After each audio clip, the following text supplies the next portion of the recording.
By now, you've probably heard about the NAR settlement that could change how real estate agents are paid moving forward in the real estate industry. I know this might sound exciting, like it's some game changer if you're a home buyer or a seller, because the media has a bunch of headlines that sound like real estate commissions are being slashed across the country, selling your house will finally be less expensive, and no more paying 6% to real estate agents. But here's the deal. Nobody knows how things are going to play out with this NAR settlement. Nobody. Yeah, the changes might reduce real estate agent commissions, or they might actually increase them. Because just like everything the government tries to control, there's always unintended consequences. So here's what matters to home buyers and sellers in a nutshell. Home sellers and their listing agents won't be allowed to offer compensation to buyers agents through the MLS the way that they can today.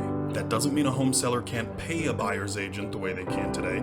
It just means that they can't offer to do that through the MLS like they do today. And buyers will now have to sign a written buyer's representation agreement agreeing to work with a real estate agent, which probably means agreeing to some form of compensation for that agent. That doesn't mean the home buyer has to be the one to personally compensate that buyer's agent, though. They can still have that amount paid for by the seller the same way it is today. Here's what to keep in mind if you're going to be selling your house. Even though you can't publish a written amount in the MLS that you're willing to pay a buyer's agent, it's still going to benefit you in order to pay that. That's what gets you the most possible exposure on your house, and getting the most exposure on your house is how you get the most money for it.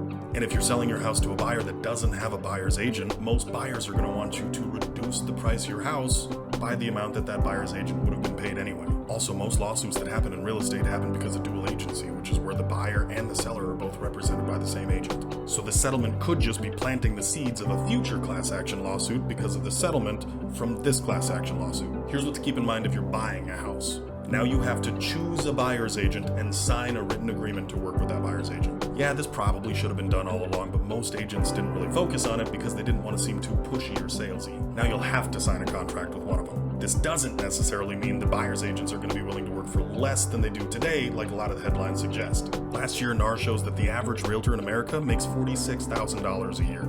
So just like in any industry, choosing the lowest cost option sometimes ends up costing you more in the end. The best thing to do if you're curious or you're concerned is to reach out to your real estate agent or your real estate broker and to ask them for their perspective or their advice.